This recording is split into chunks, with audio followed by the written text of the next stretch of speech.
Welcome to the Generation Cedar podcast. I'm Kelly Crawford, wife and homeschooling mom to 11. You have come to the right place if you crave to live and parent with purpose and need encouragement and inspiration to do your most important job, raising kids for the kingdom. Join me here every other Monday for your short, powerful shot in the arm. Let's dive into today's episode.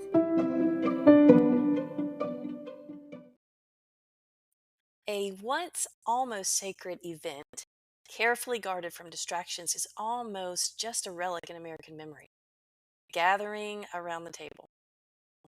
Perhaps we've lost our understanding of its importance, consequently giving our allegiances to other activities which leave no time for the family dinner hour. I will admit we have really struggled with this as sports have monopolized our dinner hour many days, giving us strong pause about our choices.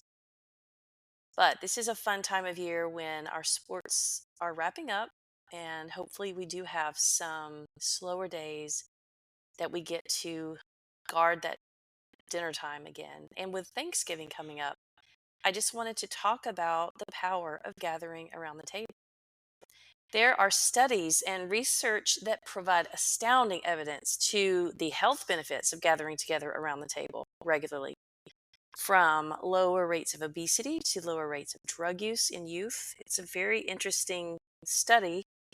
I would encourage you to look into that a little more. The rhythm of gathering daily, the act of just facing each other, poised to listen and to be heard, partaking in a pleasurable activity together and enjoying the gifts of God that are recognized as such, these are all life-giving things. It's difficult to hold a grudge against somebody with whom you're breaking bread and passing plates.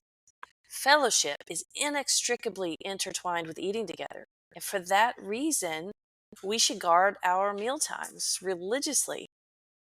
There's a quote from an article that was published in The Atlantic. The article is entitled, "Why We Eat Together," and this is what I loved this quote. The table is a place of memory where we become aware of who we are and with whom we are.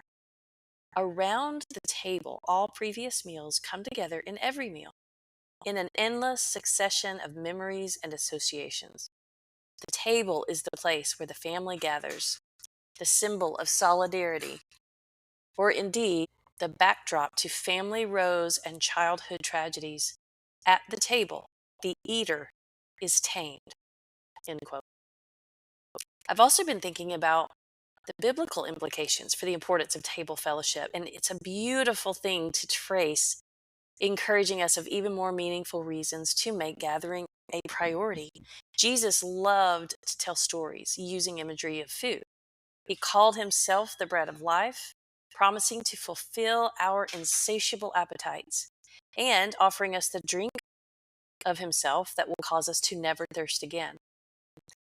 And in that life-changing sacrament that we practice, communion, the Eucharist, it points us to the cross over and over until his return.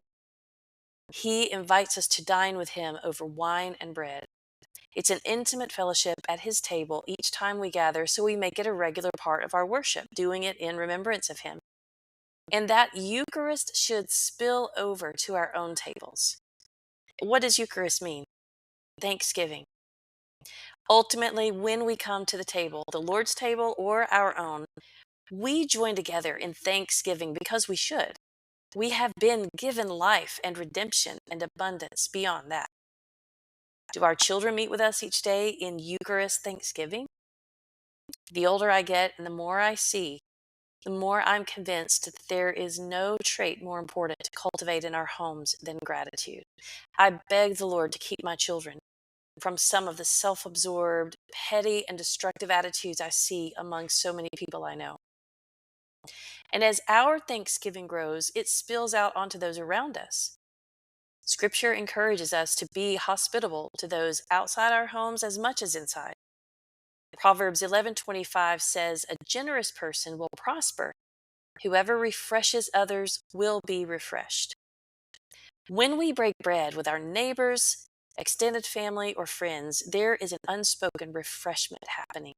We thank Him for our friends, and we thank Him for the hands and hearts that, through ministry, labor to create a beautiful, tasty meal, even a simple one. That is Eucharist. Let us strive to carve out as often as possible this time of gathering together, sharing a meal, and sharing ourselves out of Thanksgiving, leaving a powerful demonstration in our homes of what it means to live thankfully.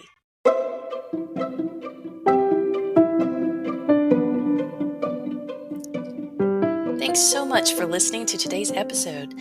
I want to invite you to come over to my blog at generationscedar.com. I have been writing there for 17 years, and you'll just find a treasure trove of encouragement, inspiration. I talk about all things Christian motherhood, parenting in general, and homeschooling, and so much more.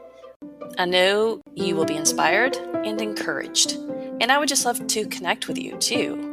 If you subscribe, we start a conversation and you'll receive a weekly question and answer and also a link to every other week's podcast. So hop over there, subscribe, and let's chat. Hope to hear from you soon.